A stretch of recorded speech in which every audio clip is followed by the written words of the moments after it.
menjadi seorang sarjana itu juga kurang rasanya. Pada saat kita D3, kita melihat kakak-kakak yang D4 udah lulus, wah asik ya, jadi AK nih, hebat. Ya mereka memang hebat. Nah, pada saat gilirannya kita diwisuda menjadi seorang sarjana, oh, ternyata gini doang jadi sarjana. Tambah lagi kita lihat teman kita yang, wah, dia udah master nih. Gimana rasanya jadi master? Nah, itu yang ngedrive terus ini di luar ada dua hal ya.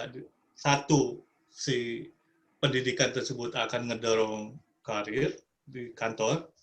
Duanya ada juga semacam kehausan atas sesuatu yang ingin dicapai gitu. Saya sih waktu itu ya setelah lulus S1 waktu itu masih di BPK itu belum adalah program S2 beasiswa S2 entah namanya dari mana tapi dari DPKU kayaknya. Jadi ada beberapa teman yang ikut seleksi itu dan mereka berangkat ke Amerika terlebih dahulu ya. Dan di situ balik lagi, wow, ternyata ada jalan lain untuk lebih meningkatkan kapasitas kita ya. Kemudian ya alhamdulillah sih baik lagi seperti baru dibilang namanya rezeki nggak kemana. Beberapa tahun setelah itu ada istilahnya di BPK saya itu ada World Bank Project yang salah satu programnya adalah untuk master dan PhD gitu. Jadi seleksi internal dan alhamdulillah ikut seleksi dan masuk di batch pertama di Scholarship World Bank itu. Ya, saya kira datanya saya itu. Jadi higher education is important in the early career. Nah, setelah itu what's next gitu. Setelah seseorang dipromosi misalnya dengan hasil sekolah tersebut, dan balik lagi itu kan kayak piramida ya. Nantinya kan begini. Saat kita di D3 kan banyak nih.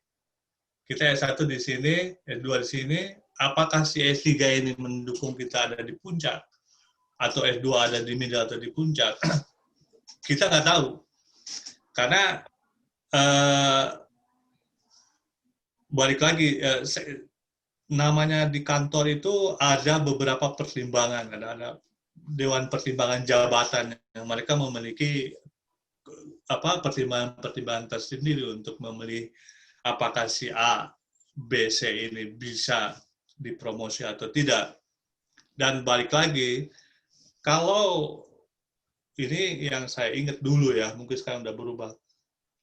Dengan menjadi S1 dulu banget, tahun sekitar early 90s, jadi S1 itu bisa menjadi seorang kepala seksi misalnya. But it's not going to happen when you are in late 90s. Rata-rata di late 90s baru orang yang S2 bisa masuk ke situ. Dan mungkin sekarang yang S3 ya yang bisa bertarung di sana. Dan itu wajar, itu lumrah ya, itu lumrah karena memang itu kan sisi kompetisinya. Ada orang Dewan Pertimbangan Jabatan tersebut kan melihat kompetisi seorang, apakah dia seorang S1, S2, S3. Dan di BPK saat itu juga ada teman-teman yang bukan master, masih S1, tapi juga dipromosi. Berarti ada pertimbangan lain di BPK saat itu yang melihat, nggak mesti seorang itu harus S2 untuk jadi seorang kepala seksi misalnya. Seseorang yang punya experience lebih bisa dipertimbangkan. Dan kayak gitulah. Ya, seperti tadi, pada suatu titik setelah seorang menempati posisi jabatan tersebut, balik lagi piramida tadi, semakin tinggi jabatan semakin sedikit dan teman itu mungkin menjadi kompetitor kita, ya kan? Nah, disitulah nantinya seseorang itu mau bagaimana terhadap dirinya sendiri, apakah dia mau mengekspan kemampuannya, ya, atau dia mau meningkatkan akademiknya. Misalnya kalau saya master, misalnya apakah saya mau S3 atau saya mau ke Skill ya. sertifikasi misalnya. Saya pernah terpikat untuk menjadi S3 waktu di BPK. Tapi saya tidak diizinkan oleh atasan saya. Waktu saya mau apply, mau 3, atasan saya bilang, dia tidak mau tanda tangan. Alasannya, kamu terlalu sering sekolah, kamu harus kerja, katanya. Oke. Tapi at the end of the day, dia juga ngasih kerjaan sama saya. Artinya tetap aja, saya kira, oh ini maksud dia apa ya? Nggak boleh sekolah, toh juga bukan uang dia ya. Ini kan dari beasiswa di luar yang saya cari. Nah, itu punya impact ke saya, it stopped me. So I don't care anymore about getting higher education. So, okay. Kayak gini yang membuat saya tidak mau melanjutkan impian saya menjadi seorang PhD ya. Akhirnya ya saya melebar. Ya udah, sepanjang dia masih melihat saya, tapi kan saya masih bisa ngambil sertifikasi. Dia masih bisa lihat muka saya. Saya masih bisa berkembang. He can't stop me gitu. Itu yang membuat ada sedikit kisah kenapa saya melebar ke sertifikasi ya. Karena saya mentok gitu. Dan I can't do much. Ya. Ya. Semoga bukan alumni STAN atasannya ya kayaknya. Sayangnya iya. Sayangnya iya. Bang Rudi STAN zaman dulu. Misalnya zaman dulu.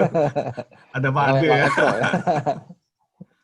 Kalau Bang Rudi, sepakat nggak ini yang Bang Rudi kan masih di birokrasi nih ya ceritanya ya, dengan cerita Bang Ridwan tadi. Sepakat nggak sih kalau kadang capacity itu bisa dilihat nggak harus dari lo lulus dari mana gitu, atau lo kuliah sampai jenjang mana gitu.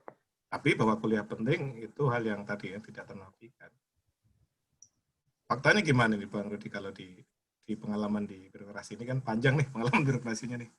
Kalau di birokrasi kita kan sebenarnya semakin kita harus bagi dua ya, dia central government atau local government. Kalau saya mengamati ya, kalau untuk central government itu kita itu semakin bagus. Jadi kita yang dibutuhkan tuh semakin profesional. Contohnya dia itu ada posisi fungsional, jabatan fungsional ya kan. Nah, kalau di internasional sebutnya professional technician. Nah, kemudian dikotomi itu kan sebenarnya persoalan antara fungsional dengan manajerial ya, yang di Indonesia disebut sebagai struktural. Nah, orang ingin mengejar karir kebanyakan ke jalurnya manajerial, which is kalau di internasional sebenarnya ada satu fase di mana mereka sadar saya nggak mau fully di posisinya manajerial, saya maunya jadi professional technician. Nah, jadi contohnya kalau kita ngambil di uni itu misalnya dia waktu tertentu dia oke lah saya jadi dean, jadi rekan, tapi next dia akan maunya jadi profesor yang full time di research. Nah, cuma yang membedakan di Indonesia kan performance sama reward itu nggak fair enough gitu loh. Jadi contohnya kita misalnya melihat jenjang, bayangkan dia mantan eselon 1, dirjen atau irjen, kemudian begitu dia menjadi auditor utama, itu grade-nya, payment-nya di bawah, di antara eselon 2, eselon 3 kalau nggak salah. Itu dilematis gitu loh. Sebenarnya kita kurang merespek posisi itu gitu loh. Jadi akhirnya orang berlomba-lomba ke managerial position. Nah, kalau di internasional, managerial position itu kan memang dia fixed rate payment-nya. Dia besar tapi fixed rate, dia nggak boleh lagi ngapa-ngapain untuk income taman. Tapi kalau di professional technician itu mainnya betul-betul man hour. Jadi semakin dia sibuk, dia semakin besar income-nya, seperti dulu diterapkan di Citibank kalau di Indonesia kan. Sehingga anak buah para teknisi itu AR-nya misalnya itu bisa income-nya lebih besar, take home pay-nya lebih besar daripada yang manajernya gitu. Jadi kultur inilah yang sebenarnya harus kita ubah untuk di central government. Tapi kalau untuk di local government betul bahwa mereka itu gelar itu sangat penting, dan sorry to say ya, kalau saya cerita ke teman-teman berikutnya saya itu untuk belajar Indonesian culture, termasuk dia etnik. Ketika kita bergaul dengan etnik tertentu, harus paham culture-nya mereka dan di mana kita diukur. Contoh waktu pengalaman saya terakhir di Jambi itu, saya suka mendengarkan orang nguping gitu ya, antar politisi gitu ya.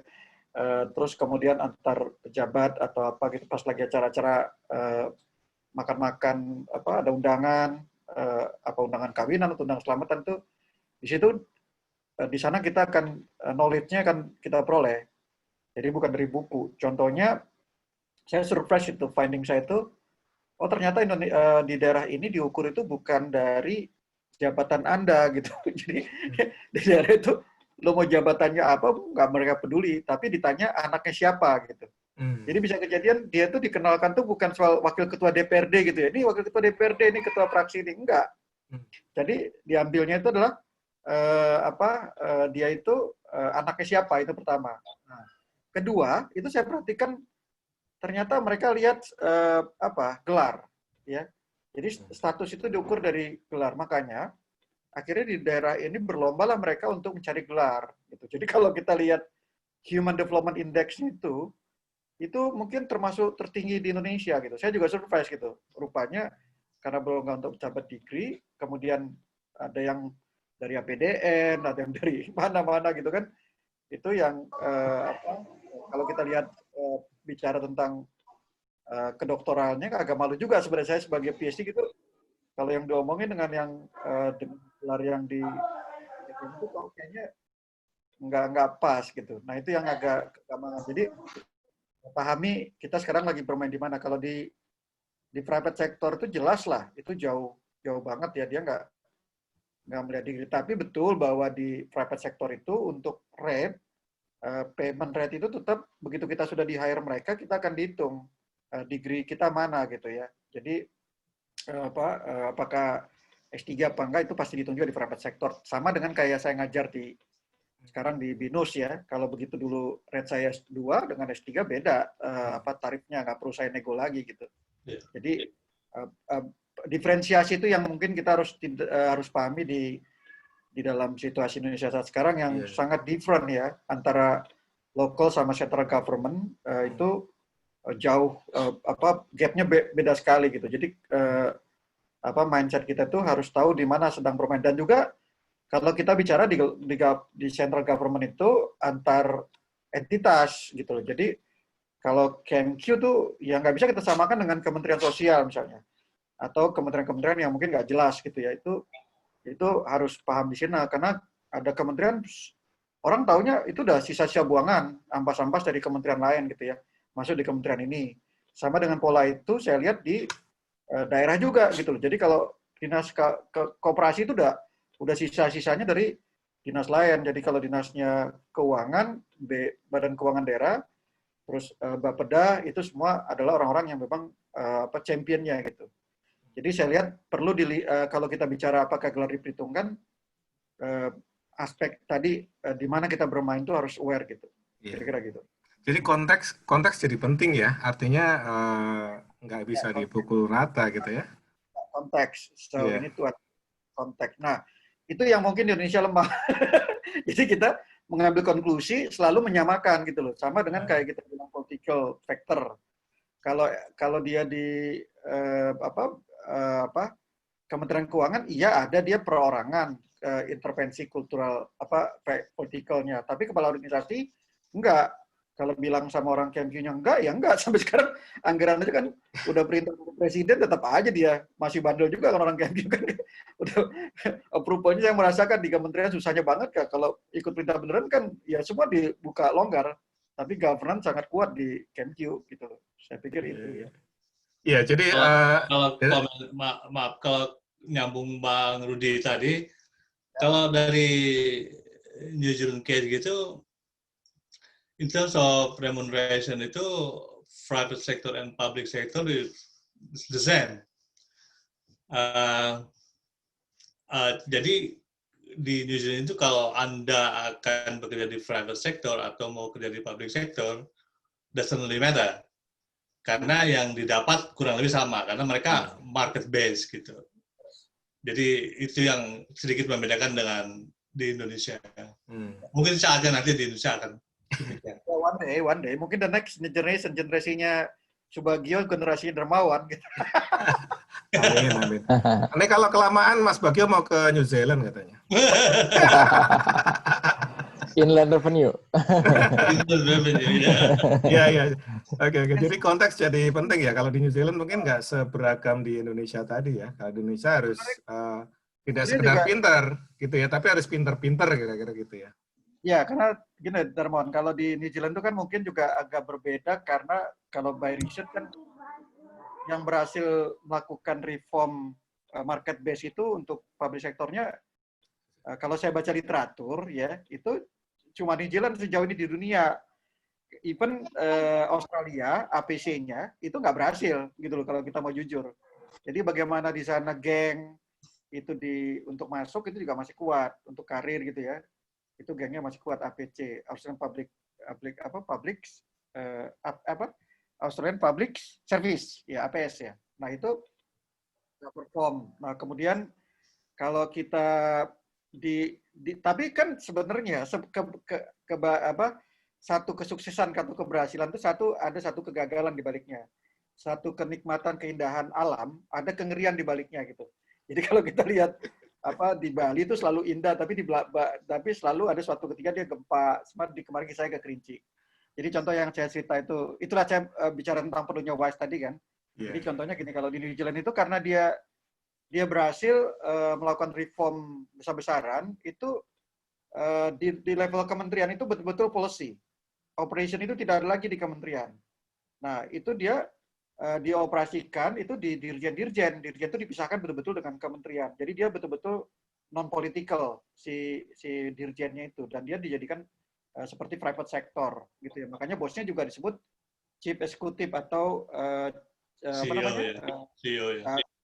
CEO ya. Satu lagi apa? Chief executive kan. Nah, itu CEO ya, CEO. Di bawahnya ada CEO dan sebagainya, betul-betul kayak private sector gitu. Nah, tapi di belakang itu bagaimana marahnya, gimana jengkelnya masyarakat New Zealand terhadap reformer waktu itu, yang ada satu menteri keuangan ya yang leading, itu bencinya minta ampun. Sampai sekarang kalau ditanya itu mereka sangat nggak suka gitu loh dengan menteri itu gitu. George Nomics mereka sampai bikin kayak gitu. Nah, terus dan kemudian bagaimana mental health menjadi isu di New Zealand sampai sekarang gitu. Jadi banyak orang yang akhirnya bunuh diri karena dikejar-kejar performance gitu ya. Nah, kemudian hari per hari betul-betul kita kalau mau bayar rent, mau pikir tiap minggu saya bisa mampu bayar nggak rent gitu kan. Kalau dia belum punya rumah gitu. Gitu sebenarnya. Iya. Nah, kalau Mas Bagio nih, yang sekarang lagi menapaki karir gitu ya, mungkin ke depan ini kan, kalau kita lihat take home pay juga, saya sih nggak tahu kalau take home pay di DJP ya, tapi kayaknya sudah jauh di atas rata-rata lah kira-kira begitu. Apakah yang disampaikan Bang Ridwan atau Bang Rudi tadi relevan dengan konteks yang mungkin aku bilang kita lah ya, kita masih seumuran lah dikit-dikit ya kan. kita nih yang masih junior gitu ya di karir. Kalau menurut pengalaman Fagil gimana? Kok akhirnya juga, gue sekolah nih terlepas tadi di persimpangan gitu ya, tapi pasti ada hal yang ini ada nih nanti kompensasi atau ada hal yang taking benefit dari sekolah ini. Atau sebenarnya memang pelarian gitu bisa jadi kan? Ya, kalau kita lihat birokrasi Indonesia kan sedang reform ya, sejak reformasi 98.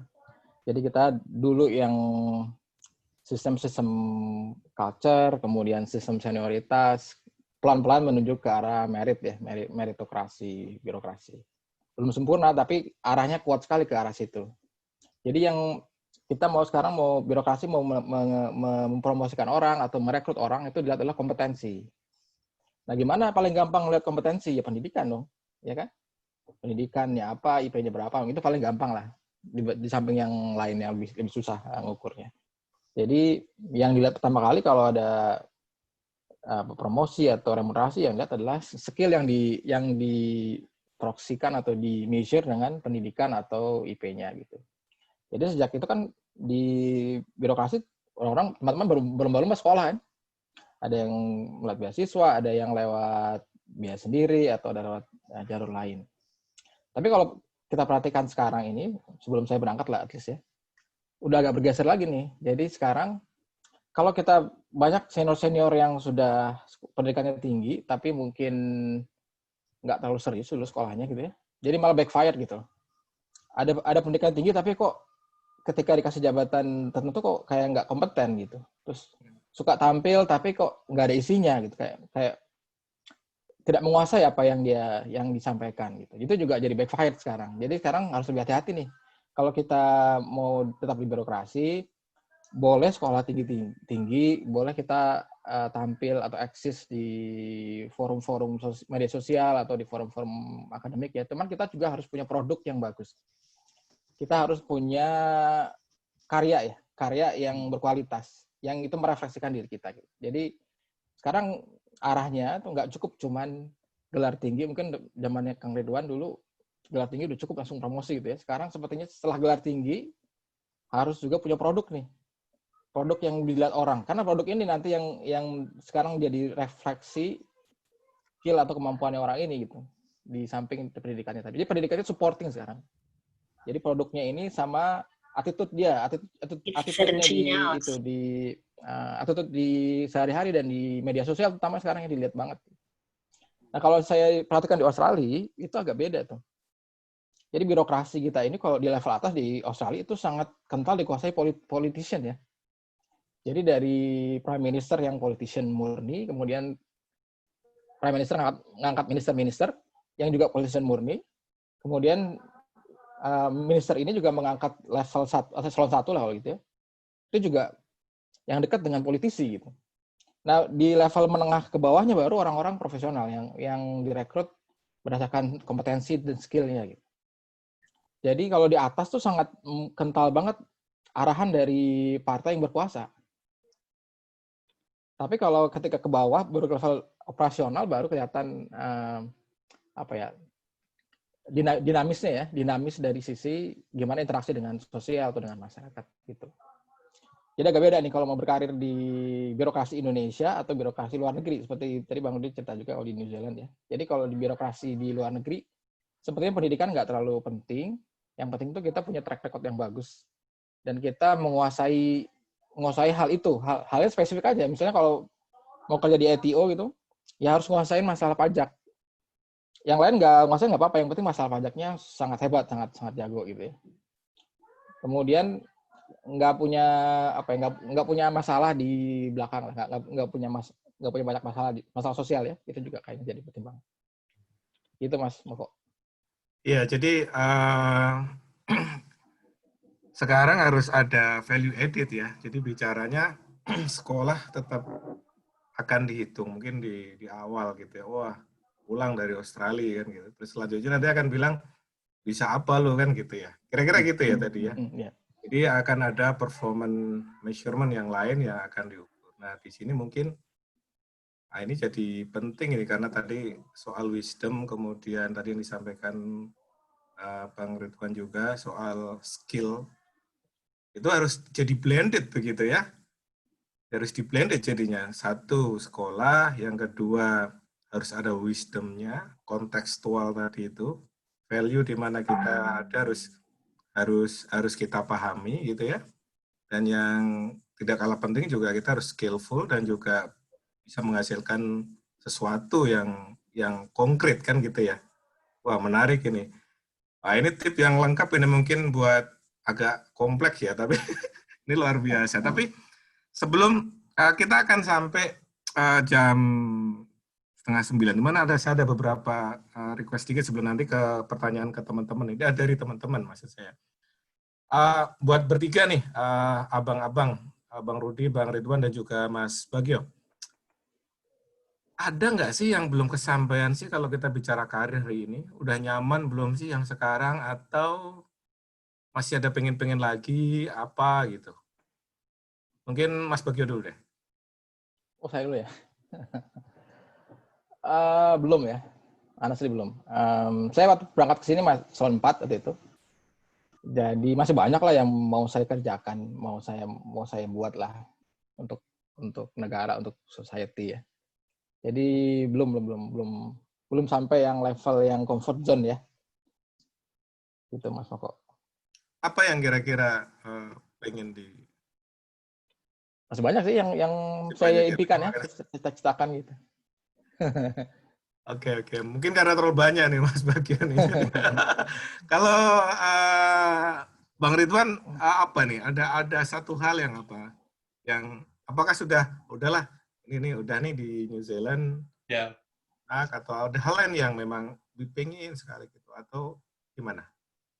Ya, kalau dari saya sih, ya karena sekarang saya di bidang information system audit dan asuransi, I'm fairly happy with what I do at the moment. Tapi balik lagi seperti tadi bahwa apakah saya akan berdiri sampai di sini saja? Tentunya kan tidak ya. Balik lagi seperti cerita lama, di mana waktu di Indonesia saya itu tidak diizinkan untuk melanjutkan ke S3. Di sini direktur saya bilang, Ridwan, katanya kamu mau ngambil PhD, kapan kamu mulai? Dia Selamat. Kapan kamu mau mulai katanya? Ya nantilah. Sekarang saya yang malah saya bilang nanti dulu. Itu saya masih pengen jadi PhD, tapi kapan mulainya itu yang saya belum tahu. Mungkin part-time aja kali ya, yang mungkin bisa 6-7 tahun selesainya, tapi ya hopefully I can do it. That's good. Ya, wah, saya motivational banget ini kan ya. Jadi sudah di zona nyaman, sudah tenang, kebayang ya kan ya. Masih mau nanti begadang nih minggu-minggu di kampus nih Bang Rito. Nanti habis PhD daftar anggota BPK. Gitu ya. Kalau saya ini karena pencitraan aja nih. Kalau Bang Rudi nih, Bang Rudi. Kalau saya lihat tadi Ridwan itu you need to take the opportunity gitu kan. Kebetulan di kita sendiri kan dia di cover ya. Kalau orang kuliah itu sepanjang dia accepted itu hitung-hitungannya setahu saya sih dia bisa bahkan dia tidak kerja jadi full time. Jadi kalau student di New Zealand itu kan dianggap sebagai full time student, itu asumsinya tuh full time employee. Jadi income dia tuh hampir sama. Nah, kemudian teman saya itu 60-an itu waktu bareng saya itu PhD-nya itu ada yang dia sudah punya cucu gitu ya. Jadi memang di sana New Zealand ada karirnya setelah dia kerja, dia kuliah betul-betul full dibayar gitu ya. Jadi aman dia untuk fokus ke sana atau dia ngambil part time boleh juga. Tapi sekarang part time itu di New Zealand itu setahu saya ada limit waktu.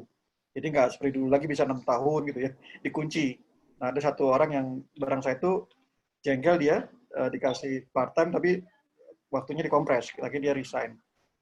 Nah, kalau saya sih jelas ya next career itu governance board ya. karena saya sebenarnya banyak di governance board-nya Ikatan Audit Diplomasi Indonesia. Kalau karirnya ke profesor, dulu tuh sial juga gitu, karena saya dulu rajin ngumpulin angka kredit sampai saya jenjangnya lektor, tapi kan ada aturan undang-undang ASN nggak boleh, terus akhirnya diabaikan waktu di BINUS. Akhirnya tidak boleh harus betul-betul 40 jam yang dihitung tuh 30 jam di university, nggak mungkin lah kita bisa mengerjakan itu gitu. Jadi akhirnya angka kredit saya nggak berkembang ke lektor kepala dan profesor. Nah kemudian who knows, tapi sekarang ada lagi di luar NIDN itu kan ada jalur satu lagi ya.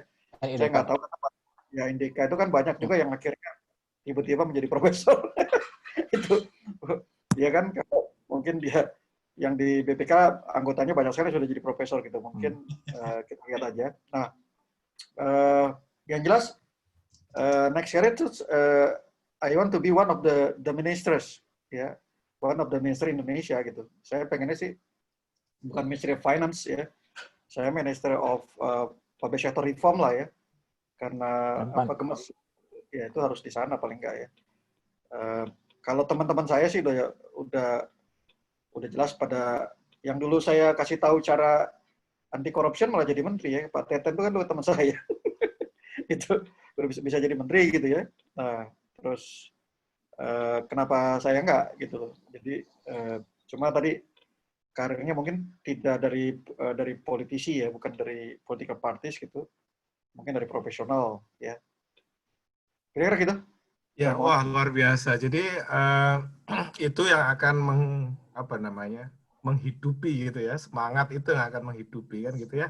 Jadi kita akan bergairah dalam menyusuri hari-hari. Kira-kira begitu. Seperti kita yang lagi belajar nih gimana biar bisa lulus kira-kira gitu ya. Jadi kalau dulu deg-degan biar nggak DO kan gitu. Itu yang jadi ini. Jantungnya semakin sehat semakin hari. Bagus. Oke, Mas, saya akan over ke pertanyaan dari teman-teman yang lain ini. Mas Bagja mau ada yang dipresentasikan? Oh iya, saya udah siapin slide, saya kalau nggak di pesan ini. 10 menit ya, Mas Koko, minta waktunya. 10 menit, monggo. Kalau bisa kurang lah ya.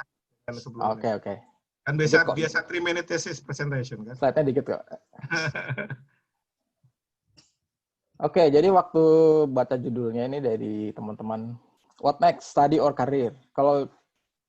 Kalau saya tahun 2017 dulu waktu baca ini mungkin agak berat jawabnya ya. Kalau study, saya harus ninggalin kantor yang mungkin sudah agak established gitu posisinya. Mungkin ada kesempatan-kesempatan yang bisa saya ambil gitu. Kalau stay di karir, mungkin someday akan mentok. Apalagi kalau lihat tren sekarang, meritokrasi, birokrasi, sepertinya harus punya gelar tinggi untuk bisa sampai level atas gitu ya. Tapi kalau ditanya sekarang nih, what next or career, study or career, jawabannya pasti both ya. Jadi jawabannya dua-duanya. Gitu. Kenapa nggak study dan karir itu hand in hand untuk membantu kita progressing ke depan? Oke, jadi saya punya beberapa poin yang mungkin bisa jadi bahan refleksi teman-teman sekalian. Buat saya juga ya. Jadi apa sih yang kita harus pikirkan sebelum memilih antara study, karir, atau keduanya? Yang pertama dipikirkan ya career goals ya. Career goals-nya kita mau jadi apa ke depan gitu. Dalam 5 tahun ke depan, dalam 10 tahun ke depan kita mau jadi apa? Mau sampai level apa gitu. Tadi Bang Rudi cerita pengen jadi menteri gitu ya, atau Kang Ridwan pengen jadi anggota BPK gitu. Jadi career goals-nya ini harus di-set dulu. Jadi kalau bisa dibikin milestone yang reasonable gitu ya. Jadi 5 tahun ke depan saya mau di level ini nih, 10 tahun di level ini. Jadi career goals-nya sudah ada. Kemudian kita beralih ke self development. Untuk mencapai career goal yang ini, kita harus develop diri kita tuh sejauh mana, apa yang harus kita siapkan, skill-skill apa yang kita harus bentuk ya. Skill set-nya harus tepat dengan career goals yang kita mau tuju gitu kan. Oke, jadi setelah career goals-nya di set up, kita butuh skill yang tepat untuk menuju ke situ. Jadi penting sekali teman-teman untuk memberikan atau berinvestasi di waktunya atau sedikit materinya untuk self development. Mungkin ikut course atau ambil sertifikasi dan sebagainya. Kemudian self achievement kita juga mau seperti apa? Achievement buat society, achievement buat knowledge, mungkin ilmu pengetahuan atau lain sebagainya. Oke, terus family. Karena kalau memilih untuk study, tentu family menjadi keduanya sih ya. Milih study atau milih karir, family pasti ada dampaknya juga ke family gitu. Kalau milih study, mungkin family bisa diajak ke negara lain, kalau keluar negeri ya, negara lain, merasakan kehidupan negara lain, pendidikan anak-anak bisa merasakan kehidupan pendidikan di negara lain gitu. Itu mungkin juga benefit yang sangat valuable ke depan ya. Jadi bukan hanya diri kita sendiri yang kita pikirkan, tapi juga family dan anak-anak. Dan yang satu lagi yang mungkin harus dipikirkan adalah opportunity cost ini ya. Opportunity cost-nya setiap orang beda-beda sini ya. Jadi ya teman-teman harus bisa ngukur ya opportunity cost saya apa nih. Kalau kita ambil PhD misalnya 4 tahun harus away dari kantor, dari Indonesia, itu apa yang hilang dari selama 4 tahun itu. Dan kalaupun itu worth it, setelah 4 tahun selesai, saya punya PhD atau punya master gitu ya, apa yang akan bisa saya dapat gitu. Jadi opportunity cost-nya harus diukur dengan cukup cermat nih sebelum memutuskan ya. Oke, terus ini sih apa yang saya rasakan ya. Jadi ini gambar yang menarik dari internet saya. Jadi kita di posisi sekarang nih, saya dan Mas Moko dan teman-teman lagi di posisi ini. Kita mau menuju ke sini nih. Emang jalannya ruwet banget emang. Harus bikin paper, riset ya, kemudian publish, presentasi, macam mengajar dan lain sebagainya. Jadi ya tidak mudah, tapi cukup enjoyable ya. Jadi harus menuju ke situ. Terus apa sih yang kita bisa dapat dari terutama apa yang saya rasakan lah ya, yang saya dapat so far dari perjalanan saya di Sydney. Jadi kalau kita di PhD ini kita belajar pertama adalah commitment to knowledge. Jadi kita tuh dilatih, diberikan skill yang cukup untuk bisa berkontribusi terhadap ilmu pengetahuan. Jadi kita harus extend di knowledge gitu ya.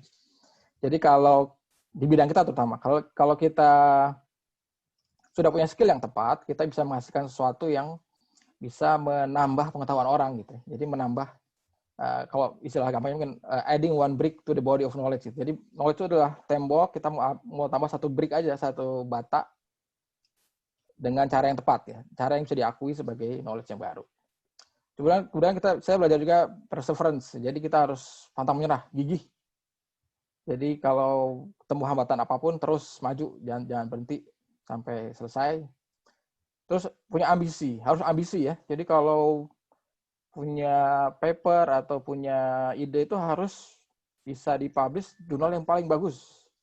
Bukan jurnal yang nomor 2, nomor 3, harus nomor 1 gitu ya. Itu dulu targetnya harus selalu yang nomor 1. Jadi ambisinya harus, ini juga kebawa dari kampus ya, karena di kampus saya ini kebetulan Young University yang sangat berambisi ya untuk masuk 100 besar. Jadi sampai kebawa ke semuanya, ke para lecturer, termasuk ke para studentnya juga gitu ya. Jadi ambisi, tapi saya pikir ambisi ini bagus ya. Jadi kalau kita selalu berambisi untuk mencapai yang terbaik, itu kita fokus, kemudian kita mengeluarkan semua yang kita punya ya, semua energi, semua effort untuk menuju arah situ. Nah, tapi yang menariknya ambisi ini harus diiringi dengan humility. Jadi ketika kita mendapat masukan dari orang lain bahwa pekerjaan kita atau paper kita tuh masih banyak yang nggak bagus, kita masih banyak bolong-bolongnya di sana sini, itu harus dengerin ya. Jadi kalau di sini di kampus, even profesor yang udah senior sekali itu kalau papernya dikritik sama atau dapat masukan dari PhD student, dia dengerin ya. Dia take notes, dengerin, kemudian mungkin dia akan dipertimbangkan untuk ditambahkan. Oke, terus ada ya appetite yang tinggi untuk perfection. Jadi kita tuh terbiasa untuk memperbaiki sesuatu dengan terus-menerus ya. Jadi akhirnya kebawa ke pribadian kita, jadi kita punya appetite yang cukup tinggi untuk perfection. Jadi standar kita cukup tinggi untuk mendeliver sesuatu gitu ya. Jadi kalau kita deliver something itu standarnya cukup tinggi. Sehingga mungkin orang lain yang melihat bagi mereka itu standarnya sudah sangat tinggi, tapi menurut teman-teman di sini ya segitulah standar yang harusnya dicapai untuk mendeliver sesuatu. Oke, terakhir nih, gimana supaya degree kita, sekolah kita itu mendukung ke karir? ini juga pengalaman pribadi apa yang saya rasakan ya. Jadi untuk master saya pikir teman-teman sebaiknya pilih coba keluar dari pakemnya ya. Jadi kalau teman-teman background-nya akuntansi atau perpajakan atau yang lain yang menjadi stan, coba keluar dari pakem itu untuk master. Jadi ambillah ekonomik, makroekonomik atau bisnis ya atau yang lain lah, atau human resource mungkin. Coba keluar dari pakemnya. Jadi coba lebih general. Untuk master sebaiknya lebih general. Kita lebih generalis supaya kita punya perspektif yang lebih global juga atas sesuatu atau lingkungan kita, tempat kita bekerja dan apa yang tren-tren apa yang sedang terjadi di dunia ini gitu ya. Kemudian kalau teman-teman ambil PhD sebaiknya kembali ke core-nya, kembali align lagi. Jadi kembali align dengan core kompetensi kita itu apa, gitu ya. Mungkin juga align dengan kebutuhan di kantornya. Kira-kira kompetensi apa yang mendukung karir di kantor. Oke, kemudian attitude. Attitude tadi saya sudah sempat singgung ya. Jadi attitude penting sekali. Jadi kalau sekarang selain degree juga attitude harus bagus ya. Jadi kalau attitude-nya tidak bagus, degree-nya seperti backfire gitu. Jadi malah menimbulkan jadi berubah jadi negatif yang membuat persepsi orang menjadi negatif kepada diri kita. Kemudian mindset yang didapat dari pendidikan kalau bisa dibawa ke kantor. Jadi mindset untuk strive to perfection, kemudian humility. Humility itu penting ya. Jadi jangan sampai di kantor udah nggak mau dengerin masukan orang lain, even staff yang paling rendah levelnya pun harus didengerin masukannya. Karena humility penting sekali. Kemudian skill ya. Skill mungkin yang cukup penting juga dibawa ke kantor. Jadi skill-skill yang kita sudah pelajari di kampus, kalau bisa jangan dibuang, tapi dibawa ke kantor. Jadi kalau ambil PhD, kita punya skill how to analyze big data, gitu kan. Kalau saya kan kuantitatif ya. Jadi kita belajar pakai startup, pakai Python, atau pakai software lain, kita gimana menganalisis big data, itu saya pikir skill yang sangat penting untuk dibawa ke kantor ya. Kemudian skill-skill misalnya membuat analisis ya, data analitik atau buat analisis atas suatu case, kemudian merumuskan masalah, kemudian step by step itu logical way untuk membuat sesuatu, membahas suatu problem. Oke, itu juga harus dibawa ke kantor. Jadi nggak wasteful lah, semua apa yang kita pelajari sebenarnya bisa dibawa ke kantor. Oke, kemudian networking. Nah, networking penting ya. Jadi networking kan sekarang zamannya networking. Jadi network kita lebih luas kalau sekolah, kemudian ini harus dibawa ke kantor. Jadi kalau teman-teman mencapai jabatan lebih tinggi, profesor yang lama-lama di kampus dulu diundang ngasih speech gitu ya. Itu sepertinya kelihatan waktu zamannya Pak Khatib Basri itu ya. Hampir beberapa bulan sekali selalu datang profesor dari NU ngasih speech itu. Itu sangat bagus tuh. Jadi networking itu tetap harus dijaga walaupun sudah sampai tinggi. Nah, terakhir yang paling penting nih yang tadi saya sempat singgung adalah produk. Jadi kita tuh harus punya produk nih, apapun produk itu ya, mau tulisan di media atau mau paper atau apapun harus ada produknya nih. Supaya orang nggak bilang omdo ya, omong doang. Jadi nggak cuman gelarnya tinggi, kemudian kelihatannya pintar, tapi produknya nggak ada. Nah, ini produk ini adalah seperti justifikasi atau legitimasi dari semua yang kita bangun. Jadi dari semua networking kita, degree kita, produk ini adalah validasinya gitu ya, validasi bahwa semua ini adalah cerminan diri kita ke depan gitu. Jadi saya pikir take away paling penting dari yang saya pikirkan adalah produknya ini nih. Dari sekarang coba harus dibangun. Jadi nggak usah nunggu kuliah master atau kuliah doktor. Teman-teman lulus dari kampus sudah bisa bikin produk piece by piece lah. Kecil-kecil dulu misalnya mulai nulis di koran atau bikin podcast sekarang yang mungkin musim ya, podcast atau bikin video di YouTube. Itu produk tuh nanti someday akan jadi legitimasi kita atau verifikasi orang lain atas kemampuan kita ke depan. Oke, gitu aja Mas Moko, makasih. Mudah-mudahan jadi pengantar diskusi malam ini. Terima kasih Mas Bagio. Ini jadi closing yang berat. Tapi memang sangat berbobot jadinya karena kita punya ternyata dari komprehensif sekali tadi presentasinya Mas Bagio, dan ternyata dari beberapa 1, 2, ada 5 pertanyaan muncul di chat kita, itu ada 4 yang menginginkan diskusi lebih jauh terkait dengan PSD baik itu motivasi, bagaimana mempersiapkan PSD, dan bagaimana nanti di sana dan sebagainya. Saya pikir itu nanti menambah. Cuma biar kita masih punya waktu, mungkin saya extend sampai ini selesai aja, mungkin, tapi sebelum jam 9 kita sebaiknya memang udah selesai, udah 2 jam. Jadi dari Mas Tri Wahyono, saya kenal Mas Tri nih kayaknya. Mungkin bisa nanya langsung kali Mas Tri. Ayo, biar ada suaranya. Izin, Pak. Pak Moko, terima kasih. Dosen saya waktu D3, Pak. Wah, inspiratif sekali. Pertanyaan saya kepada Pak Rudi dan Pak Ridwan, Pak. Bang Rudi dan Bang Ridwan lah, sesama alumni. Jadi, kawan saya itu menyampaikan bahwa sebenarnya pendidikan ke luar negeri itu yang dipentingkan mindset kita berubah gitu. Jadi pola pikir kita terhadap permasalahan itu berbeda seperti biasanya. Jadi kayak ini perjalanan spiritual lah. Kita ke barat mencari pencerahan, kemudian kita kembali lagi. Tapi masalah skill itu nggak bisa kita pelajari di sana, karena skill ini kontekstual.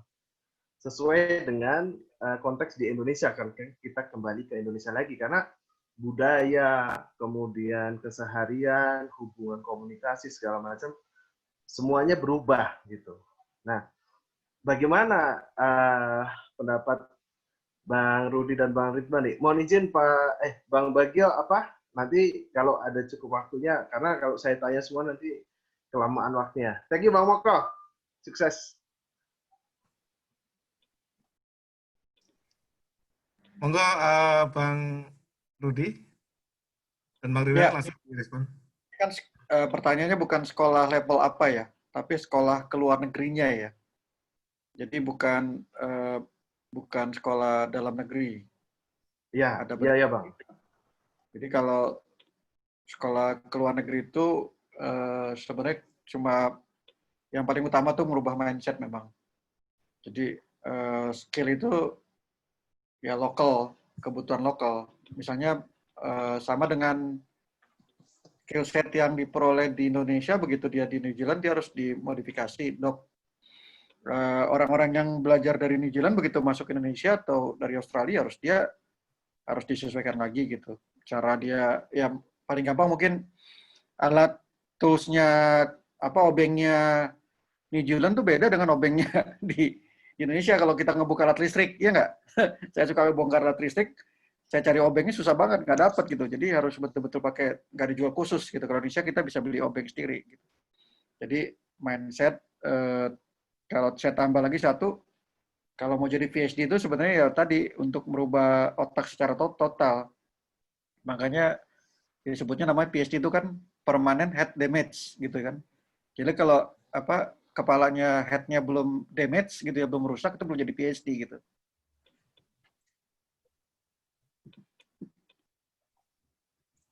Jadi kalau dia PhD itu masih terlalu banyak basa-basi, terlalu toleran, itu belum level PhD menurut saya sih. Dia harusnya punya punya ideologi sendiri. Jadi dia makanya tadi betul dia harus dituntut bisa membentuk follower, bukan jadi follower ya, dia harus jadi influencer gitu. Dan dia kesungkaran itu harus dibuang gitu loh. Itu bahasa kalau mau jadi permanent head damage beneran gitu. Ntar kalau Subagio udah jadi PhD mungkin akan beda. Ya, kalau dari saya sih sebetulnya sebenarnya dengan Bang Rudi bawa mindset itu. Saya nggak tahu ya bagaimana sekolah di Indonesia itu sekarang, karena saya cuma sampai S1 ya di Indonesia. Yang saya dapat di luar negeri itu adalah suasana argumentatif antara seseorang dengan lawan bicara atau dengan teman yang lainnya. Argumentatif dalam arti no hard feeling setelah debat itu ya. Itu yang saya suka gitu. Artinya itu keluar kemampuan seseorang itu dari angle yang dia punya, dan di saat yang sama dia juga mendapatkan dari lawan bicaranya atau teman adu argumentasinya. Dan karena di luar itu, terutama orang-orang Western ya, mereka kan sangat pandai berbicara, dan mereka dari itu dididik dari kecil ya.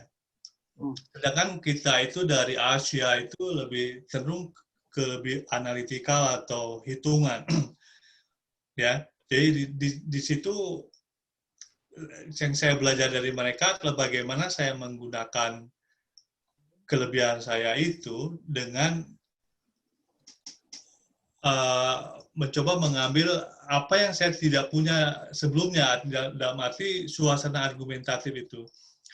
Karena waktu di Indonesia itu kan seringnya zaman sekolah itu kan top down lah, apa yang dibilangin guru itu yang kita dengar dan kita lakukan kan. Dan itu di luar lagi sedikit berbeda, di mana jangankan di sekolah aja ya, di kantor saya nih, kalau ada training nih, yang di depan itu bos, direktur lagi ngasih training ke kita, lah peserta itu yang notabene adalah staff, jadi kalau mau duduk, terserah aja duduknya dia, mau duduknya nggak sopan, orang Asia itu nggak sopan ya, tapi no hard feeling, kalau presenternya sih whatever works for you will work for me. Sepanjang si peserta training itu juga memberikan kontribusi yang baik dalam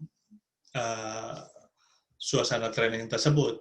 Dan itu juga sama waktu di Amerika dulu juga demikian, tidak ada istilah oh kamu nggak sopan di kelas atau nggak, sepanjang dia tidak disruptif banget ya. Artinya yang lebih diutamakan adalah kualitas dari diskusi.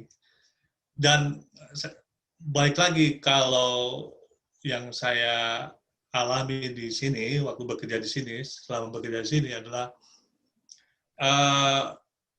diskusi dengan atasan itu pada saat diskusi ya, pada saat diskusi itu levelnya setara. Artinya ada informasi yang saya tahu dan dia tidak tahu, dan dia tidak merasa dia lebih tahu dari saya, gitu. Jadi dia serap apa yang saya ini, dan saya juga tahu bahwa yang saya sampaikan ke atasan saya itu, saya juga mencari jawaban dari angle yang lain, nggak mesti apa yang saya sampaikan itu benar, walaupun saya punya bukti misalnya. Ya, yang seperti itu. Jadi mindset seperti itu yang sepertinya bisa dibawa ke Indonesia. Cuma balik lagi, seberapa kuat culture di Indonesia itu diterapkan di kantor tersebut. Apakah misalnya bos-bos yang lulusan luar negeri tersebut mengaplikasikan hal demikian di kantornya masing-masing, atau tidak, atau dia balik lagi, hey, gua bos, yo anak gua, the boss is always right.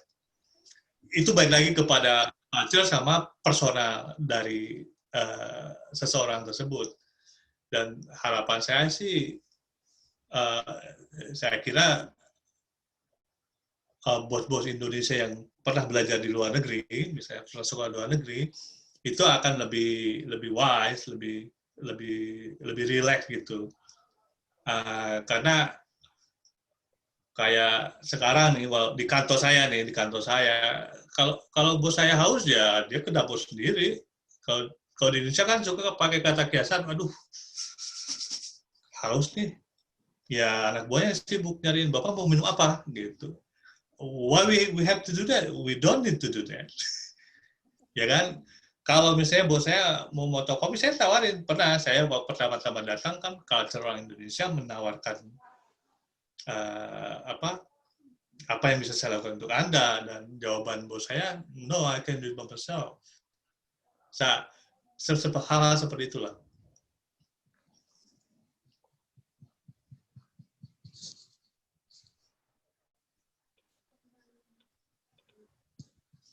Ya, saya kira Tapi Mas Tri di kantor ya dilihat-lihat dulu ya, jangan langsung. Ya.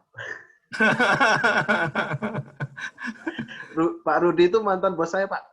Nah iya makanya. Tapi kalau sama Bang Rudi aman berarti, aman. Ya, jadi memang ada value, personal value jadi ya, personal value jadi penting. Jadi mindset, personal value itu jadi penting. Akhirnya kita akan di mana dan akan tampak seperti apa gitu ya. Nah, ini ada 4 ini, kebetulan 4 ini saya menduganya nih, saya cuma tahu nama, menduganya perempuan. 4-4-nya menduga ya. Jadi yang pertama itu Mbak Edrida Pulungan, betul ya? Atau saya salah? Atau Mas?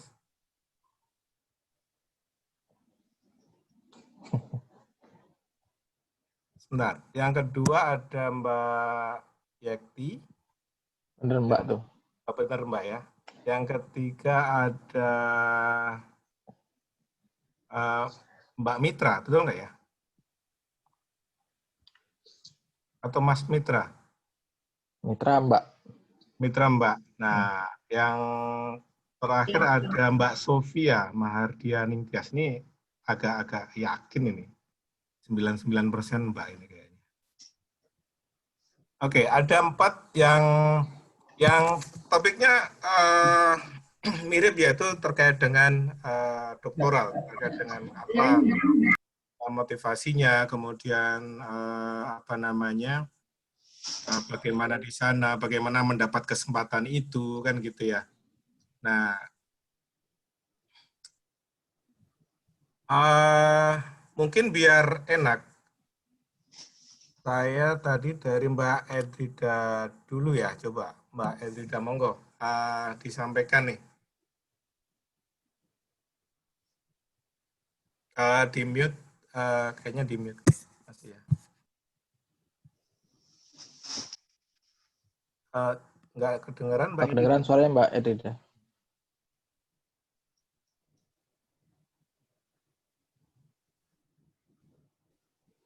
Halo. Kepada Pak Rudi, senior kami, yang sangat luar biasa, kepada Mas Ridwan dan juga Mas Subagio. Sebenarnya saya tadi datang ke forum ini karena judulnya menarik ya. Ada istilah poros Australia, New Zealand, seperti ada satu kolaborasi diplomasi gitu. Jadi menarik. Tapi ternyata setelah saya masuk ke dalam, di sini dapat banyak insightful ya, seperti penguatan-penguatan kepada para teman-teman birokrat ini biar lebih punya mindset untuk melanjutkan pendidikan. Oke, saya pertanyaannya sederhana, cuma satu saja, nanti ada 2 lagi. Jadi bagaimana menciptakan semangat, motivasi untuk kita-kita ya, untuk melanjutkan PhD gitu kan.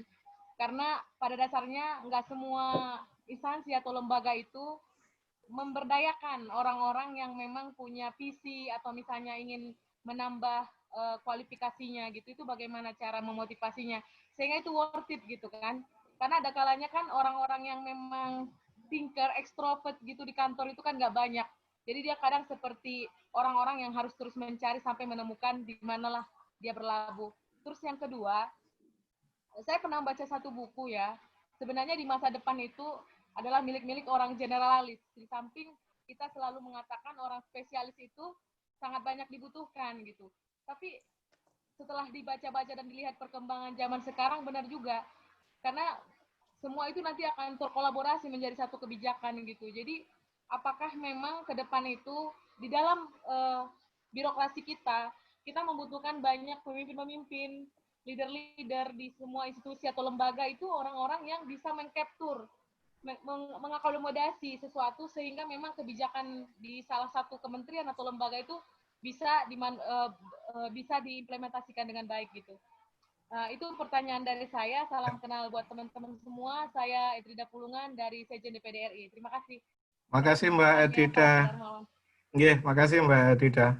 Saya lanjut lagi dari Mbak Yakti karena mirip-mirip tadi pertanyaannya biar sekalian nanti dielaborasi sama abang-abang speakers ya. Mbak Yakti juga terkait dengan PhD nih kalau nggak salah. Monggo Mbak Yakti. Ya, makasih Kak Mawan. Assalamualaikum kakak-kakak semuanya. Salam. Kalau di case saya, kebetulan saya selesai master itu 2016 gitu. Jadi pas awal-awal lulus master sampai dengan 2019 kemarin belum ada keinginan untuk lanjut PhD. Mungkin perasaan waktu itu tuh kayak feeling torture-nya ketika nyelesain master tuh masih ada gitu kan. Traumanya tuh masih ada. Nah, tahun 2020 ini ada perasaan jenuh gitu ya di kantor karena udah ini memasuki tahun ke-4 gitu ya di kantor, nggak ada break-nya. Terus keinginan untuk yuk PhD gitu. Tapi perasaan untuk bisa nggak ya aku nanti gitu, itu tuh masih apa ya, masih eksis di benak gitu. Karena waktu master tuh feeling torture banget gitu. Walaupun sekarang tuh ada perasaan agak-agak missing to be torture in education tuh ada gitu loh. Jadi mungkin pertanyaannya gimana ya, dari hati tuh perlu memantapkan gitu kan, ayo gitu kan kita PhD gitu. Nah bagaimana caranya memantapkan itu gitu sih. Makasih. Assalamualaikum. Waalaikumsalam warahmatullahi wabarakatuh. Makasih Mbak Yakti. Jadi ini ketiga-tiganya ada Mas Bage yang lagi proses, Bang Rudi yang sudah selesai, Bang Ridwan juga sedang memantapkan hati, menyemangati jiwa. Jadi sama nanti bisa saling sharing nanti. Tapi sebelumnya kita dengar dulu. Wah, ini bagus nih, akan menyemangati Ridwan juga jadinya. Iya betul. Ada Mbak Mitra nih, biar sekalian nih Bang Abang. Sebentar Bang. Ada Mbak Mitra dan nanti ada Mbak Sofia sekalian. Biar ini juga soal PhD. Mbak Mitra, monggo Mbak Mitra. Ya, Assalamualaikum. Salam. Terdengar ya? Ya, kedengaran Mbak.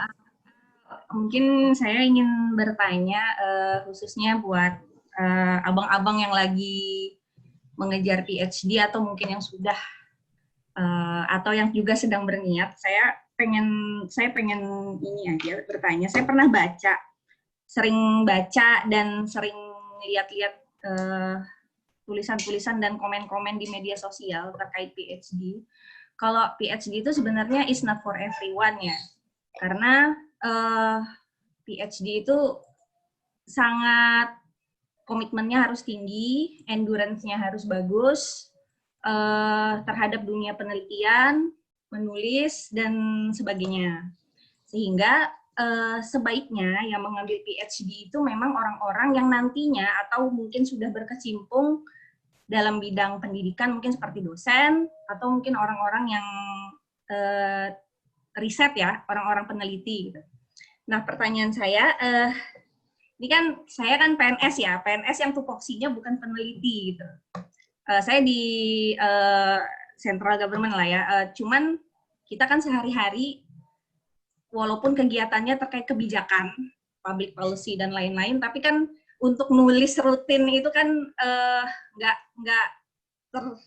nggak seperti para peneliti itulah. Nah, yang saya tanyakan, masih cocok nggak kalau misalnya kami ini ngambil PhD gitu? Karena kalau saya baca-baca ya di mana-mana lah ya, diharapkan PhD itu nanti risetnya harus banyak, tulisannya harus banyak. Nah, itu aja sih, saya pengen tanya soal itu aja. Makasih. Terima kasih Mbak Mitra. Dan yang terakhir ada Mbak Sofia. Ada Mbak Sofia? Iya, saya ada di sini. Tapi maaf nggak bisa nyalain kamera ya. Iya, nggak apa-apa. Nggak Ya. apa-apa. Ayo disampaikan biar ini langsung ke abang-abang nih. Iya, terima kasih kesempatannya. Sebenarnya pertanyaannya senada sih sama ketiga orang mbak-mbak yang tadi. Cuma ingin saya menekankan bahwa ini perasaan saya doang atau emang benar di tengah kesulitan yang kayaknya harus kita hadapi ketika memilih untuk S3, itu terasa semakin berat ketika kita adalah perempuan dari Indonesia, sudah berkeluarga pula gitu. Jadi ada hal-hal yang harus kita selesaikan dulu sebelum bisa memantapkan hati untuk lanjut ke sana gitu. Dan apa benar ya kayak menjadi dokter itu ada semacam panggilan gitu ya, maksudnya mirip sama Mbak Mitra barusan gitu. Gimana kita tahu kalau memang itu bisa jadi adalah takdir kita misalnya. Makasih Mas. Terima kasih Mbak Sofia. Oh, ternyata yang mau PhD banyak ini Mas Bagio. Mas Bagio udah mencatat dengan detail, saya juga ada beberapa catatan nih. Saya pikir topiknya areanya PhD. Tadi ada Mbak Edrida menambahkan satu pertanyaan terkait dengan generalis atau spesialis. Porsinya di mana? Nah, apakah PhD membuat orang spesialis yang akhirnya nanti portfolionya seperti apa dan pentingnya apa di karir gitu ya, atau malah generalis gitu ya. Nah, kita coba nanti dengar nih satu-satu berurutan saja. Mungkin yang pertama Mas Bagio, boleh disampaikan dulu dari Mas Bagio. Oke, dari Mbak Erida dulu ya. Masalah generalis atau spesialis. Memang kalau PhD itu spesifik bidangnya ya. Jadi bidangnya apa yang kita minati, jadi kita fokus ke situ. Karena kita tidak bisa berkontribusi pada knowledge yang terlalu broad ya, terlalu luas gitu. Jadi akan spesifik ilmu dan knowledge-nya, tapi skill set-nya sangat generalis. Jadi skill set yang kita dapat untuk bisa menghasilkan ilmu tadi, itu kita butuh, misalnya kita butuh critical thinking, menulis dengan baik, kemudian menganalisis pendapat orang lain, kemudian kalau saya kuantitatif, mengolah data, big data, mengolah data yang cukup besar, itu sangat generalis, Mbak. Bisa dipakai di bidang apapun ya. Dan sangat applicable untuk di kantor menurut saya ya. Jadi kalau saya di Dirjen Pajak nanti bisa pakai untuk menghitung penerimaan pajak, menganalisis tax avoidance dan lain sebagainya. Oke, jadi iya generalis ilmunya atau bidangnya nanti, tapi skill set-nya akan kebalik. Bidangnya spesialis, tapi skill set-nya akan sangat generalis. Dan saya pikir sangat berguna untuk Mbak dan teman-teman sekalian dimanapun kantornya dan apapun bidangnya ya. Kalau motivasi untuk PhD, iya tadi PhD ini kan sebenarnya perjalanan yang kalau di sini bilangnya teman-teman bilangnya lonely journey ya. Jadi kita berjalan sendiri, diawasi supervisor dari kejauhan, menggeluti bidang yang kita sukai dengan waktu yang cukup lama. Jadi memang endurance-nya harus bagus. Kemudian kita memang sangat berminat dengan bidang itu.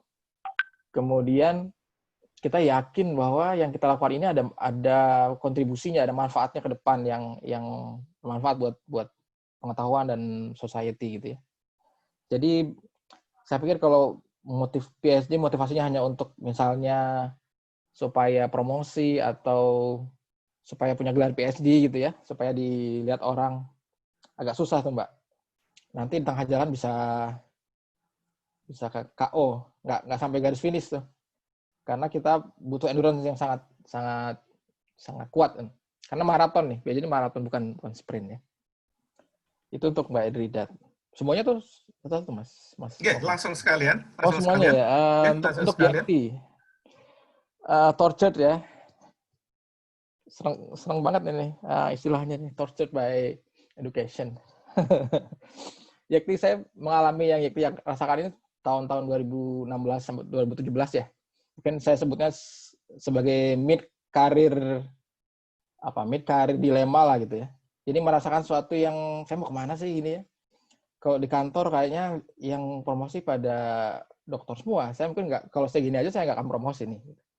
Tapi kalau saya mau sekolah, terlalu banyak opportunity cost-nya nih yang saya harus korbankan. Saya harus tinggal di keluarga, kemudian mungkin ada beberapa opportunity yang saya nggak bisa dapat. Jadi ini ya kita harus semacam berkontemplasi dan berdoa dulu nih supaya diberikan arah mana nanti pilihan yang terbaik. Tapi sepertinya semua orang merasakan nih mid career dilemma ini sangat sangat kritikal ya. Kadang-kadang orang kalau nggak bisa manage ini jadinya akhirnya jadi resign atau jadi tidak produktif di kantor. Gitu ya. Jadi saya nggak bisa kasih jawaban, itu jawabannya ada di Yekti sendiri nanti. Setelah berkontemplasi, kemudian berpikir apa yang sebenarnya yang mau tadi ya yang saya sampaikan di depan lah. Career goals-nya apa, kemudian life goals-nya juga apa, itu nanti akan ketemu sendiri jawabannya. Dan akan diarahkan lah ke A atau ke B, ke C gitu ya. Oke, tortured by education memang ngangenin. Jadi kadang-kadang kita kangen juga untuk bisa merasakan penderitaan dibantai supervisor, dibantai orang lain gitu ya, atau kita dikritik dengan keras gitu. Oke, jadi good luck Yekti, mudah-mudahan segera menemukan jawaban. Mbak Mitra, PhD hanya untuk peneliti. Kalau di sini ya, kalau di Australia atau negara barat, orang tua kalau ambil PhD karena memang punya karir menjadi akademisi atau peneliti ya, jadi lecturer gitu. Tapi kalau di kita, di Indonesia seperti enggak ya. Jadi kalau di Indonesia tuh, kalau di government pun masih relevan, karena kita kan sedang menuju ke arah research based policy ya. Kita menuju ke arah kebijakan-kebijakan yang didukung oleh riset atau kajian akademik yang baik gitu. Dengan data lah. Nah, itu sebenarnya yang paling cepat untuk bisa menerapkan itu adalah ketika pejabat-pejabatnya adalah para akademisi gitu. Itu yang arahnya kan, makanya banyak menteri diangkat banyak dosen, profesor diangkat jadi menteri, karena pemerintah mengharapkan nanti ketika dia angkat, mereka itu bisa menerapkan policy yang lebih saintifik, lebih akademis berdasarkan suatu data atau bukti empiris yang bisa dipertanggungjawabkan. Oke, jadi menurut saya enggak ya. Jadi kalau konteks Indonesia dan negara ASEAN lainnya mungkin, PhD enggak hanya untuk peneliti, tapi juga relevan untuk birokrat dan para pengambil kebijakan. Gitu. Terakhir untuk Sofia, perempuan kalau ambil PhD, iya memang agak berat kalau buat perempuan ya, karena harus banyak pertimbangan lain selain akademik ya, harus bikin keluarga juga. Dan sayang sekali teman-teman saya di sini ada beberapa yang kurang bisa memanage ya. Jadi memanage waktunya antara keluarga dengan studi, sehingga akhirnya nggak terlalu bagus progresnya. Jadi challenge-nya memang agak berat untuk perempuan yang mau lanjut, tapi nggak harus berhenti ya. Itu hanya di masalah minatnya apa sih? Minat apa yang mau dikerjakan ya, minatnya di bidang apa, kemudian nanti manajemen waktu, dan pembagian tugas yang baik dengan partnernya, dengan pasangannya, gitu, dengan suami. Gitu ya. Jadi kebanyakan teman-teman yang agak kurang bagus tugasnya itu karena nggak bagus saja pembagian tugasnya dengan suaminya dan pasangannya. Kemudian banyak tidak fokus dengan tugas-tugas di rumah ya, dengan yang di kampus. Tapi jangan menyerah lah. Jadi perempuan harus lebih banyak malah yang harus PhD ya. Karena kita harus butuh juga para peneliti perempuan ke depan. Itu Mas Moko. Makasih. Terima kasih Mas Bagio komprehensif. Bang Ridwan gimana nih dalam perspektifnya Bang Ridwan nih yang juga tadi kan ya punya saya dalam posisi yang sama. Iya, justru itu biar sharingnya biar lebih sehati gitu. Kalau bagi saya pribadi sih sebenarnya kan tinggal kemantapan hati saya gitu. Kalau istri saya sih udah dukung ya. Istri saya sudah dukung, bos saya udah dukung. Dari sisi finansial saya kira di New Zealand itu PhD murah ya, cuma 7.500 lah setahun. Oh, nggak gratis ya? Enggak, kita bayar domestik. Oh, beda ya. Kalau Australia gratis. Kita 7.500 setahun, tapi kita bisa student loan. Okay. Dan dibayar nyicil nanti. Ya, baik lagi seperti tadi, sebenarnya keinginan saya itu ada, cuma memang belum membumbung tinggi gitu, belum sampai ke gunung. Walaupun saya sudah nanya-nanya ke 3 university, program kamu punya apa yang bisa saya lakukan, bisa nggak saya part-time, atau apakah harus selalu full-time, dan arrangementnya kayak apa. Cuma balik seperti tadi, next move-nya yang harus saya lakukan, dan itu karena saya Muslim mungkin saya harus banyak sholat istikharah kali, mencari petunjuk dari Yang Maha Kuasa. Jadi saya nggak bisa jawab banyak, cuma itu. Tapi balik lagi, sebenarnya bisa nggak bisanya itu seperti Mas Bagio bilang tadi, kalau memang mau itu memang harus fokus, karena memang ya orang bilang sih no gain no pain lah ya. Kalau mau mendapat sesuatu memang harus bersusah-susah, tapi itu bakalan paid off sih. Paid off-nya seperti apa? Apakah itu berbentuk, kalau di Indonesia mungkin berbentuk seperti promosi. Kalau bagi saya, menjadi PhD itu hanya kepuasan pribadi saya. Dulu saya pengen nggak boleh, sekarang saya dibolehin. Saya harus lakukan atau sekarang atau nanti, karena di kantor saya itu tidak akan banyak pengaruh mengenai promosi, karena memang Badan Pemeriksa Keuangan New Zealand itu tidak melihat sisi akademik untuk promosi, tapi dari sisi skill kompetensi atau sepanjang dia mempunyai sertifikasi internasional. Nah, jadi di kantor nih, yang master tuh, menurut saya manajer itu yang master saya aja. Yang lain mereka bukan master, tapi mereka chartered accountant. Nah, jadi manajerial itu di sini yang dilihat ya tadi, apakah Anda mempunyai sertifikat internasional, ya tidak. Apakah Anda punya kemampuan? Seperti demikian. Dan menjadi PhD tidak berarti bahwa saya akan menjadi seorang direktur, tidak. Karena untuk menjadi seorang direktur itu tetap harus bertarung dengan, kalaupun ada lowongan ya, harus bertarung dengan teman-teman yang lain, internally atau externally. Ya. Terima kasih Bang Ridwan. Jadi kalau ada kesempatan kenapa tidak gitu ya.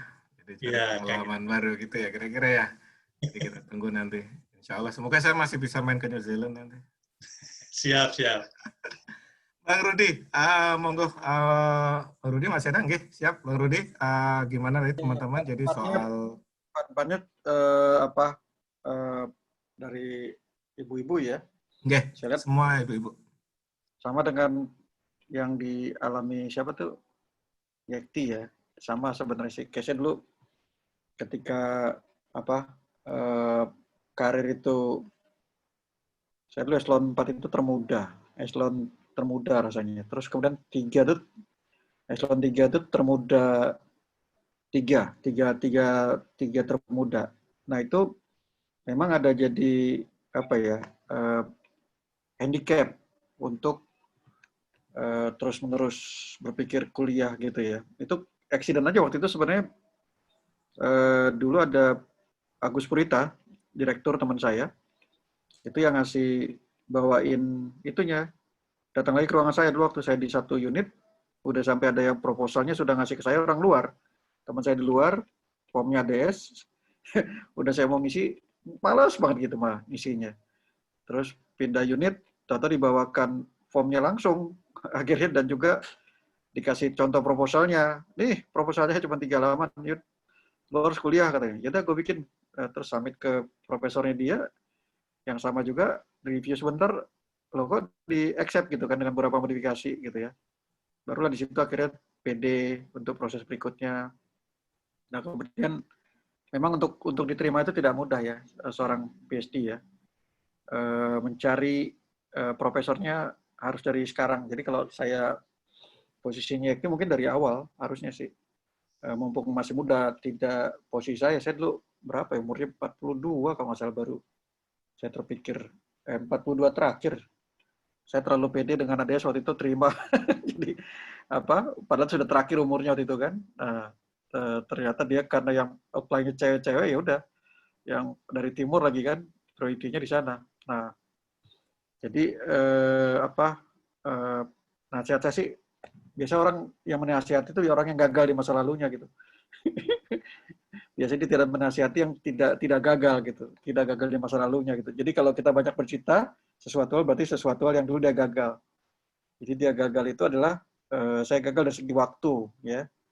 Jadi coba, terus jangan malu, jangan takut gagal gitu, dan jangan nunggu orang lain yang mendorong kita untuk memulai.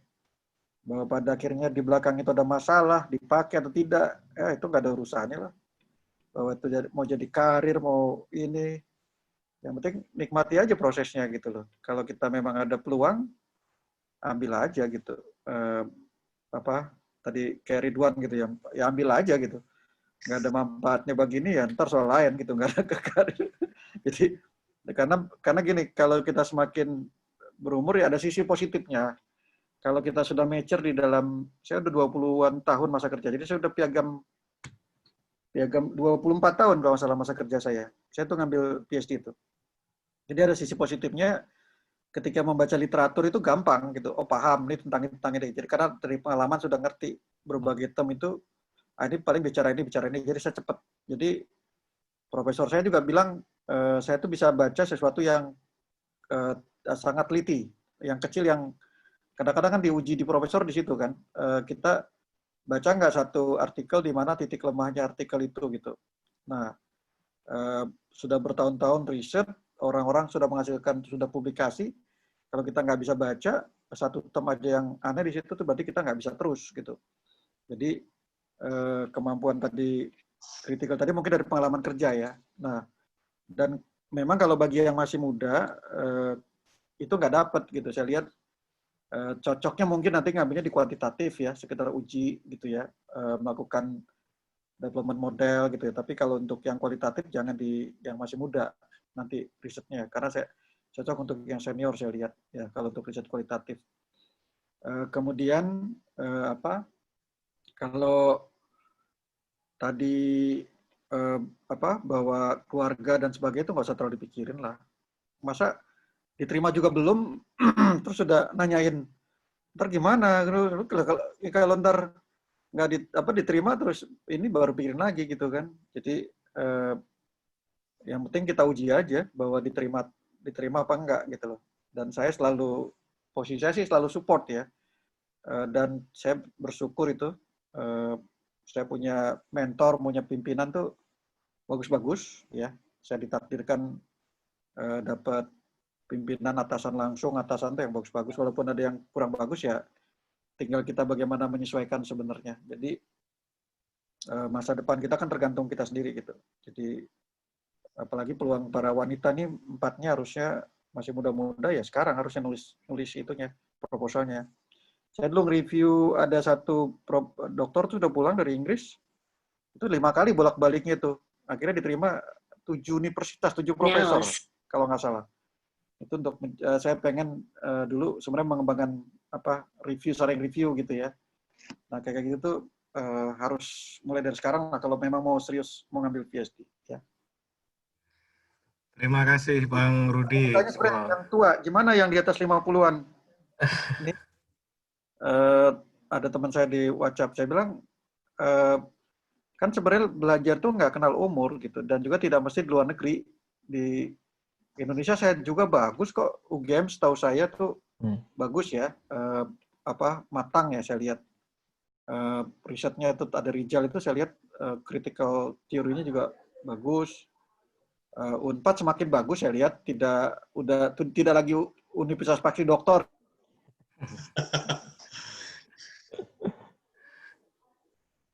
Jadi ada ujiannya.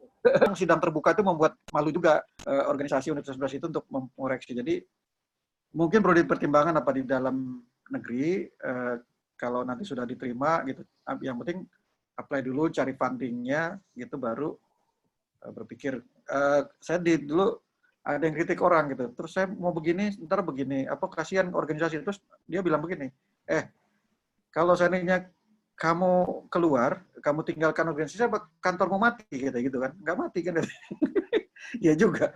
Loh, kita merasa berpikir bahwa kasihan kantornya gitu, orang-orangnya gitu. Itu bagus dia, kritis dia. Makasih, itu aja.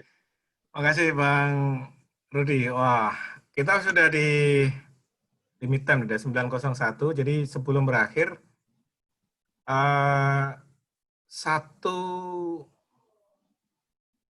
sentence deh dari masing-masing nih, dari Mas Bas, dari Mas Ridwan, dari Bang Rudi yang apa, entah motivasi atau ada satu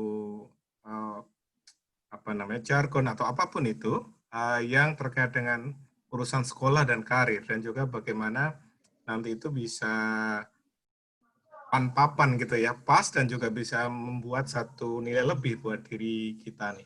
Apa nih? Satu sentence, satu statement. Monggo Mas Bagio dulu. Saya satu word aja, Mas. Oh, Produk. satu kata. Jadi produk saya. Jadi Produk, dari ya? dari sekarang bikin produk. Mau bikin produknya opini di media, proposal riset, atau apapun lah. Mulai bikin. Jadi do something ya, harus konkret. Mas Ridwan? Choice. If you have a choice, do it. If you don't, bersyukurlah sama apa yang kita dapatkan. Oke. Ada produk, ada choice, dan Bang Rudi? Hidup itu learning. Jadi kita tuh harus terus learning. Apakah jalurnya formal akademik atau jalur profesi itu just a matter of choice gitu. It's up to you. Oke. Wow. Jadi ada produk, ada choice, dan ada learning. Lengkap banget.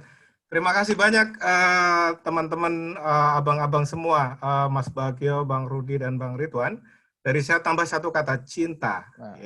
Jadi kalau mau PSG juga harus ketemu dan mencintai gitu. Ada cinta dengan PSG. Kalau enggak bisa ngenes nanti. Dan insya Allah semuanya akan pas kalau nanti dibungkus dengan kesenangan hati, insya Allah. Nah, terima kasih abang-abang semua, Mas Bagio, Bang Rudi, makasih banyak, Bang Ridwan, makasih banyak. Sama. Pak Ade Ekroman, makasih sudah. Tambahan nggak Pak Eko? Ada ini pesan dan ini dari Pak De selaku tuan rumah ini. Selaku sepuh. Terima kasih kesempatannya. Saya sangat senang dengan dengan sharing yang luar biasa dari Mas Bagio, Bang Rudi, sama Kang Ridwan. Kalau kita main ke Melbourne ya, kalau udah lewat COVID. Sangat ditunggu di Melbourne. Jadi hanya itu tadi tentang tentang perempuan yang akan sekolah PhD. Jadi jangan khawatir karena istri saya PhD dan saya ikut dia ke sini. Saya kerja full time, dia sekolah master sama PhD. Anak saya 3 dan tidak ada masalah. Jadi tetap semangat. Apalagi nanti kalau kembali ke Indonesia, gelar PhD itu akan membawa kita ke jenjang yang lebih tinggi. Tadi seperti dikatakan oleh Mas Bagio bahwa kita harus membuat sesuatu yang baru lah. Jadi PhD jangan kayak Mas Rudi tadi bilang permanently head debates, tapi PhD adalah sesuatu yang memberikan kita kesempatan untuk membuat sesuatu yang baru. Karena itulah intinya. Jadi terima kasih untuk semua pembicara, juga peserta, rekan-rekan yang menyempatkan untuk hadir di acara ini. Insya Allah kita akan senantiasa membuat program-program yang lain. Kami dari Ikanas Chapter Australia New Zealand ANZ akan berusaha at least program kita adalah 3 bulan sekali, karena berselang-seling dengan program dari Ikanas luar negeri yang kita selalu adakan insya Allah setiap bulan. Itu saja dari saya. Terima kasih sekali lagi atas partisipasinya semuanya. Terima kasih juga untuk Mas Moko nih, luar biasa membawa acara ini dengan sangat luar biasa baik ya. Terima kasih. Assalamualaikum. Waalaikumsalam warahmatullahi wabarakatuh. Terima kasih Pak De. Saya Darmawan dari Brisbane. Mengucapkan terima kasih dan insya Allah kita akan ketemu lagi. Akhirul kalam, Assalamualaikum warahmatullahi wabarakatuh. Semoga network dan jaringan luar biasa ini selalu terjalin dan juga memberikan manfaat yang luar biasa di masa mendatang. Hidup Ikanas. Assalamualaikum. Waalaikumsalam. Semua.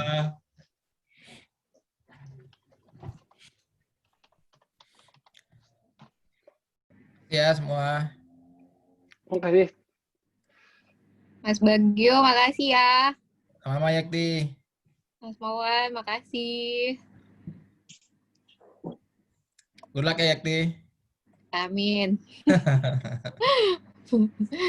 Mas Bagio, terima kasih atas Zoom-nya, fasilitas Oke, Zoom-nya. sama-sama. Ya, saya izin pamit.